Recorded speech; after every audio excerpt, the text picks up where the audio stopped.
To fill any type of butane lighter, you'll need to purge the air and remaining fuel from the lighter first. Do this in a well-ventilated area, since butane fumes can irritate your lungs. Lay down some newspaper or a drop cloth on your work surface. If you've recently used your lighter, wait for it to cool down. Carefully use a screwdriver to turn the flame adjuster knob on your lighter clockwise as far as it will go.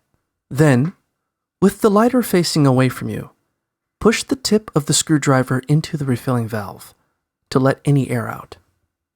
Keep the valve open until you no longer hear the hiss of air escaping from the lighter. Next, shake your butane refill can well. Hold the lighter upside down and push the stem of the butane can into the refill valve on the lighter. Pump butane into the lighter in 3-second bursts until you see butane starting to leak out around the stem.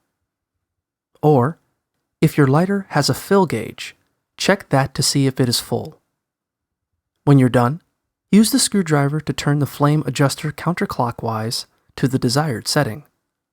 Wait 5 minutes for the butane in the lighter to warm up to room temperature, then test the lighter to make sure it's working properly.